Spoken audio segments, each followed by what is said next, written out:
आपण या सकाळच्या शांत समयी त्याच्या गौरवाकरता गन्नाचं पुस्तक याचा 14वा अध्याय आणि त्याचं आपण 14वं वचन पाहणार आहोत. त्या ठिकाणी असं म्हटलेलं आहे, आता जर तू त्यांचा संहार केलास तर मिस्री लोक ते ऐकतील आणि ह्या देशातील रहिवाशांनाही ते सांगतील. ह्यांनी ऐकले आहे की तू परमेश्वर या लोकांमध्ये वस्ती करीतोस आणि तू परमेश्वर त्यांना प्रत्यक्ष दर्शन देतोस.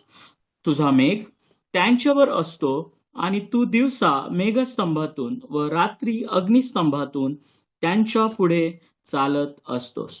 या ठिकाणी प्रियांनो, ज्यावेळी आम्ही पाहतो की हा जो क्षण आहे हा इस्रायलांसाठी एक महत्वाचा क्षण होता.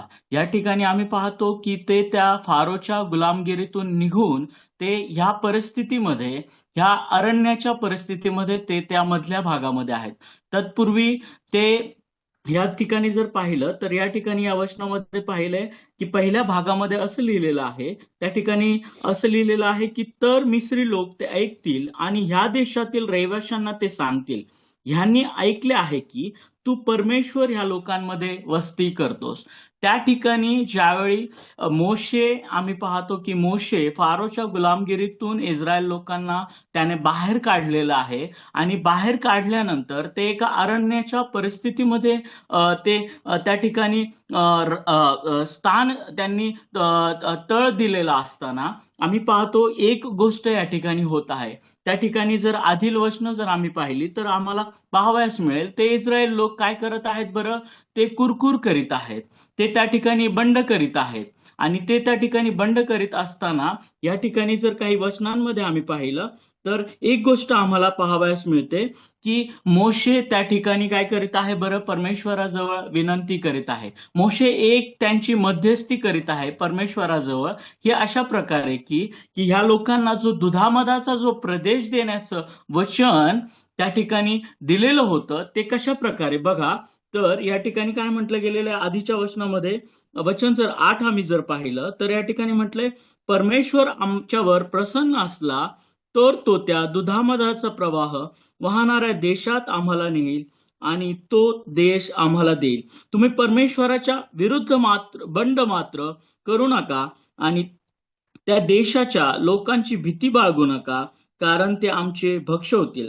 त्यांचा आधार तुटला आहे पण आमच्या बरोबर परमेश्वर आहे, त्याची भीती बाळगू नका. या ठिकाणी हे मोशेचं जे या ठिकाणी सांगणं आहे त्या इस्रायली लोकांना की या ठिकाणी तो म्हणत आहे की तुम्ही घाबरू नका, तुम्ही या ठिकाणी परमेश्वराच्या विरोधात जाऊन बंड करू नका.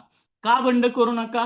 कारण 14व्या वचनामध्ये आम्ही पाहतो परमेश्वराची उपस्थिती कशा प्रकारे त्यांच्या बरोबर होती, त्या लोकांबरोबर कशा प्रकारे देव त्यांच्या पुढती चालत होता. या ठिकाणी जर 14व्या वचनाचा जर दुसरा भाग आम्ही जर पाहिला तर तो या ठिकाणी असं म्हटलेलं आहे, तू परमेश्वर या लोकांमध्ये वस्ती करतोस आणि तू परमेश्वर त्यांना प्रत्यक्ष दर्शन देतोस. कशा प्रकारे तो परमेश्वर दर्शन देत आहे बरं, तर पुढे असं म्हटलेलं आहे, तुझा मेघ त्यांच्यावर असतो आणि तू दिवसा मेघस्तंभ व रात्री अग्निस्तंभातून त्यांच्या पुढे चालत असतो.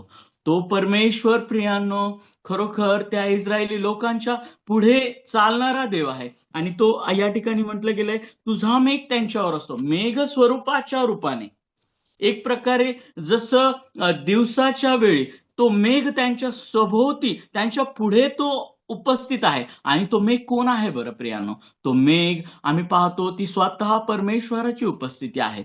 आणि संध्याकाळच्या वेळी म्हणजेच रात्रीच्या वेळी या ठिकाणी म्हटल्याप्रमाणे काय म्हटलं गेलंय बरं, रात्री अग्निस्तंभातून त्यांच्या पुढे चालत असतोस.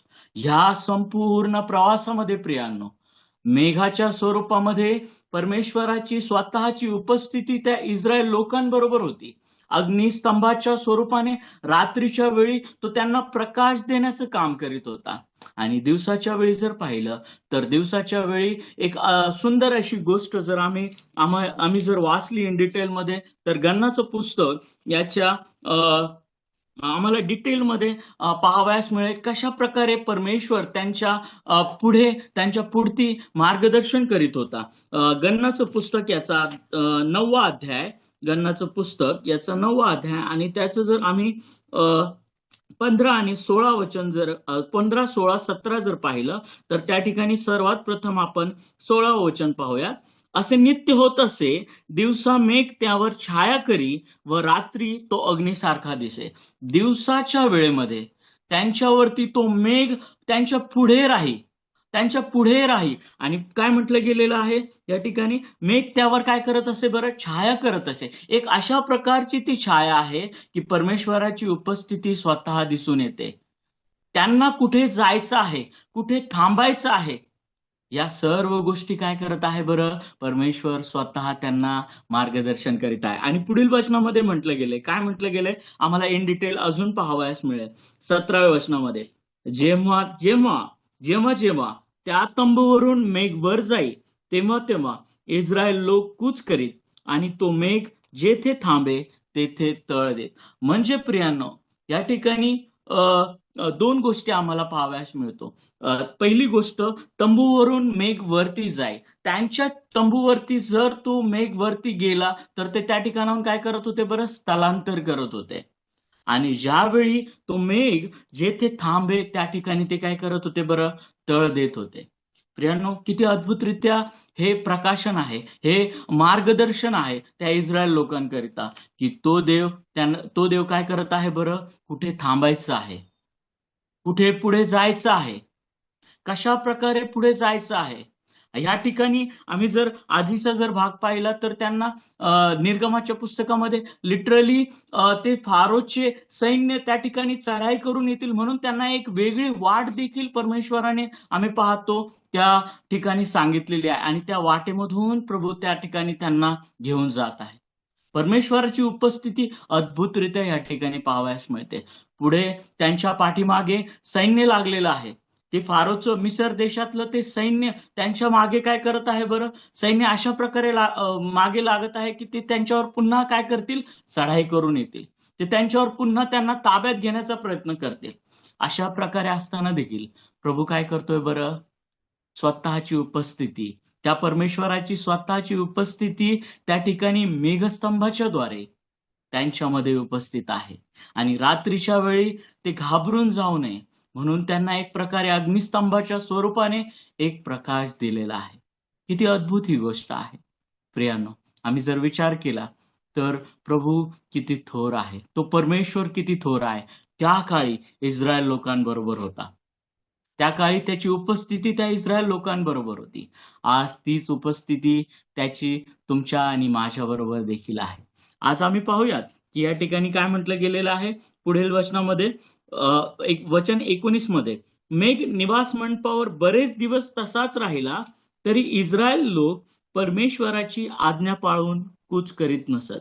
कधी कधी मेघ थोडेच दिवस निवास मंडपावर असे तेव्हा परमेश्वराच्या आज्ञेप्रमाणे ते तसेच तळ देऊन राहत. पुन्हा परमेश्वराची आज्ञा झाली म्हणजेच कूच करीत. प्रियांनो, परमेश्वराच्या आज्ञेनुरूप आम्ही या ठिकाणी पाहतो ते कसे कूच करत व कसे तळ देत. कोणत्या ठिकाणी प्रियांनो त्यांना थांबायचं आहे, कोणत्या ठिकाणी त्यांना त्या मार्गामधून पुढे जायचं आहे. तो मार्ग प्रियांनो सोपा नव्हता. तो मार्ग अतिशय खडतर प्रवासाचा होता. कारण आम्ही जर पाहिलं तर तो अरण्याचा मार्ग होता. त्या ठिकाणी खाण्यापिण्यासाठी स्वतः परमेश्वराने मान्ना देखील उत्पन्न करून दिला, हे पण आम्ही पाहतो वचनांमधून. परंतु या ठिकाणी एक मार्गदर्शन, एक उत्तम मार्गदर्शक म्हणून स्वतः परमेश्वर आम्हाला पाहावयास मिळतो. कुठे थांबायचंय, कुठे आम्हाला पुढे चालायचंय, या ठिकाणी आम्हाला ते पाहावयास मिळतं. आम्ही जर पाहिलं तर निर्गमाचा या ठिकाणी आम्हाला डिटेलमध्ये जर पाहावायचं असेल तर आम्ही निर्गमाचं पुस्तक त्याचा 13वा अध्याय आपण पाहूयात. त्या ठिकाणी आम्हाला कशा पद्धतीने त्या परमेश्वराने त्यांना एका प्रवासातून एका वळणाकडून त्याने दुसऱ्या वळणाकडे नेताना आम्हाला पाहायला मिळतं. निर्गमाचं पुस्तक 13वा अध्याय आणि जर आम्ही पाहिलं 20, 21 आणि त्या ठिकाणी काय म्हटलं गेलंय बरं, 20, 21 आणि 22 वचन काय म्हटलंय? मग ते सुक्कोत येथून रवाना झाले आणि रानाच्या हद्दीवर एथमात त्यांनी तळ दिला. त्यांनी रात्रंदिवस चालावे म्हणून परमेश्वर दिवसा त्यांना मार्ग दाखविण्यासाठी मेघस्तंभातून आणि रात्री त्यांना उजेड देण्यासाठी अग्निस्तंभातून त्यांच्या पुढे चालत असे. कशा प्रकारे चालत असे बरं? बघा, त्यांनी सुक्कोत येथून रवाना ते झाले. त्यांच्याकडे जर आधीच्या वचनामध्ये जर पाहिलं तर आम्हाला हेही पाहावयास मिळेल. वचन 17 मध्ये फारोने लोक जाऊ दिले तेव्हा पलिष्टी लोकांच्या देशाची वाट जवळची असूनही देवाने त्यांना त्या वाटेने जाऊ दिले नाही. म्हणजे ती वाट प्रियांनो जवळची जरी होती, मनुष्याच्या दृष्टीने एखादी वाट प्रियांनो जरी जवळची असली तरी देखील परमेश्वर ज्यावेळेस मार्गदर्शन करतो त्यावेळेस तो अशा प्रकारे मार्गदर्शन करतो त्याच्या प्रजेचं, त्याच्या लोकांचं, की तो त्या ठिकाणी दुसरी वाट देखील उपलब्ध करून देतो. आणि ती वाट अशा प्रकारे उपलब्ध करून देतो की त्या ठिकाणी त्या लोकांना काय होणार नाही बरं? कोणत्याही प्रकारची चिंता, कोणत्याही प्रकारचं प्रियांनो त्या ठिकाणी अडचण येणार नाही. त्या संकटातून वाचवण्यासाठी तो एक दुसरा मार्ग त्या ठिकाणी आम्ही पाहतो की इस्रायल लोकांसाठी प्रभूने तयार केला. फक्त तो मार्ग तयार केला नाही प्रियांनो, तर आम्ही पाहतो मेघ आणि अग्निस्तंभाच्या रूपाने तो त्यांच्या पुढे चालत होता. तो त्यांच्या पुढे स्थिर होता. तो त्यांच्या पुढे जसा आम्ही पाहिलं आधीच्या वचनामध्ये मेघ जसं वर जाईल तसं ते काय करत होते बरं? त्या ठिकाणाहून एका ठिकाणाहून दुसऱ्या ठिकाणी स्थलांतर करत होते, म्हणजेच कूच करत होते. आणि ज्या ठिकाणी मेघ त्यांच्या जवळ तो स्तब्ध राही किंवा तो त्या ठिकाणी होल्ड करत, त्यावेळेस ते काय करत होते बरं? थांबत होते. ही किती अद्भुत अशी गोष्ट आहे. रात्रीच्या वेळी एक प्रकाश देणं आणि दिवसाच्या वेळी त्यांच्या पाऊलवाटेच्या पुढे त्यांना मार्गदर्शन करणं. हे अद्भुतरित्या परमेश्वराने केलेलं मार्गदर्शन आहे. परमेश्वराचं मार्गदर्शन आम्ही या ठिकाणी पाहतो. एक उत्तम मार्गदर्शक आमचा तो परमेश्वर आहे प्रियांनो. आणि हा उत्तम मार्गदर्शक आजच्या स्थितीमध्ये जो त्या काळी होता तो आज तुम्हाला आणि मला देखील लाभलेला आहे. तो तुम्हाला आणि मला खरोखर मेंढपाळाच्या स्वरूपात लाभलेला आहे. प्रियांनो, आज योहान शुभवर्तमान तो तुम्हाला आणि मला कशा प्रकारे मार्गदर्शन करतो प्रियांनो? आम्ही हे जरा पुढील वचनांमध्ये पाहूयात. योहान शुभवर्तमान त्याचा 10वा अध्याय आणि त्याचं 3रं आणि 4थं वचन आम्ही पाहूयात. योहान शुभवर्तमान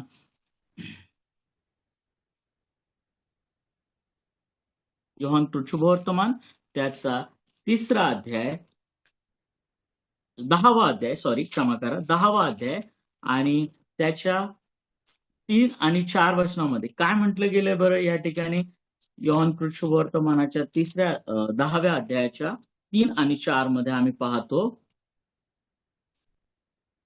त्याच्यासाठी द्वारपाळ दार उघडतो, मेंढरे त्याची वाणी ऐकतात आणि तो आपल्या मेंढरांना ज्याच्या त्याच्या नावाने हाक मारितो व त्यांना बाहेर नेतो. वचन 4, तो आपली सर्व मेंढरे बाहेर काढल्यावर त्यांच्या पुढे चालतो व मेंढरे त्याच्या मागे चालतात, कारण ती त्याची वाणी ओळखतात. त्या थोर प्रभूला आम्ही धन्यवाद देऊयात प्रियांनो या वेळेमध्ये. का धन्यवाद देऊयात? त्यामागचं कारण असं आहे की या ठिकाणी काय करतो बरं? तो त्याच्यासाठी द्वारपाळ काय करतो बरं? दार उघडतो. त्याने त्या प्रभू येशू ख्रिस्ताने तुमच्यासाठी आणि माझ्यासाठी द्वार उघडलेलं आहे. 2000 वर्षापूर्वी ते द्वार उघडलेलं आहे. त्याने तुमच्या आणि माझ्यासाठी तो मार्ग मोकळा केला आहे. आणि त्याने त्यावेळी काय केलंय बरं? त्या ठिकाणी सांगितल्याप्रमाणे मेंढरे त्याची वाणी ऐकतात आणि तो आपल्या मेंढरांना त्याच्या नावाने हाक मारतो. आणि काय करतात बरं? ते मेंढरे देखील काय करतात? त्याची वाणी ऐकतात, त्याच्या वाणीकडे लक्ष देतात आणि ते मेंढरे त्याच्या मागे चालतात. आणि पुढील वचनामध्ये काय म्हटलं गेले? सर्व मेंढरे बाहेर काढल्यावर त्यांच्या पुढे चालतो. इथे एक गोष्टीचा साम्य आम्हाला पाहावयास मिळतो. काय आहे बरं? त्या ठिकाणी इस्रायल लोकांबरोबर तो त्यांच्या पुढे चालला. तो अग्निस्तंभाच्या आणि मेघस्तंभाच्या तो स्वरूपाने त्यांच्या पुढे होता. आणि तोच परमेश्वर प्रियांनो आजच्या परिस्थितीमध्ये, आजच्या जीवनामध्ये तुमच्या आणि माझ्या काय आहे बरं? पुढे आहे. तो तुमचा आणि माझा मेंढपाळ म्हणून आहे. आणि खरोखर त्याने तुम्हाला आणि मला या ठिकाणी मेंढरांची उपमा दिलेली आहे. म्हणून म्हटलेलं आहे, ते खूप सुंदर वचन आहे. काय म्हटलेलं आहे बरं? त्याची मेंढरे त्याची वाणी ऐकतात. त्याची निवडक लोक, त्याची निवडक प्रजा आणि त्याची निवडक प्रजा ही खरोखर काय करते बरं? त्याच्या वाणीकडे कान देते. आणि काय करते बरं? त्याच्या मागे चालते. तो एक उत्तम मार्गदर्शक जो आमचा प्रभू येशू ख्रिस्त आहे. त्या प्रभू येशू ख्रिस्ताने 2000 वर्षापूर्वी तो वधस्तंभाचा खरोखर काल्वरीचा मृत्यू साहून आमच्यावरती खरोखर प्रेम केलेलं आहे. त्या देवाने इतकं अतूट प्रेम केलेलं आहे. त्याची दया इतकी अपरंपार अशी करुणा अशी आहे. म्हणून त्या ठिकाणी काय म्हटलेलं आहे पुढील वचनामध्ये पाहिलं तर उत्तम मेंढपाळ काय करतो बरं? जर पुढील वचनामध्ये पाहिलं तो आपला प्राण देतो, त्या मेंढरांकरिता आपला प्राण देतो प्रियानो. तो प्राण त्याने आमच्या करता 2000 वर्षापूर्वी दिलेला आहे. किती मोठी दया आहे. त्या परमेश्वराची उपस्थिती किती अगणित अशी आहे. त्या काळी होती, आज आहे आणि उद्या देखील त्याची उपस्थिती तुमच्या आणि माझ्या सभोवताली असणार आहे. तुमच्या आणि माझ्या पुढती असणार आहे. तो तुमच्या आणि माझ्या करता मार्ग मोकळे करणारा देव आहे. किती अद्भुत अशा या गोष्टी आहेत. आणि म्हणून पुढील वचनामध्ये आम्ही पाहतो या ठिकाणी काय म्हटलं गेलेलं आहे बरं? पुढील वचनामध्ये आम्ही वचन योहान शुभवर्तमानाच्या 10व्या अध्यायाच्या 14 आणि 15 मध्ये पुन्हा एक वार लक्ष घालूया. काय म्हटलं गेलंय? मी उत्तम मेंढपाळ आहे. जसा पिता मला ओळखतो व मी पित्याला ओळखतो, तसे जे माझे आहेत त्यांना मी ओळखितो व जे माझे आहेत ते मला ओळखतात. काय आहे बरं या ठिकाणी? या ठिकाणी तो म्हणत आहे की जसा पिता मला ओळखतो तसा मी पित्याला ओळखतो. फक्त आता या ठिकाणी पित्याचं आणि पुत्राचं नातं नाहीये प्रियांनो. त्या पित्याच्या आणि पुत्राच्या नात्यांमध्ये तुम्हाला आणि मला खंडून घेतली जाणारी जी आम्ही प्रजा आहोत, त्याची निवडक लोक आहोत. त्याला जे तुम्हाला आणि मला जे त्याचे आता आबा आणि बाप्पा म्हणून जो लेकरे होण्याचा जो अधिकार मिळालेला आहे, या ठिकाणी त्याविषयी म्हटलेलं आहे. ते काय करतात बरं?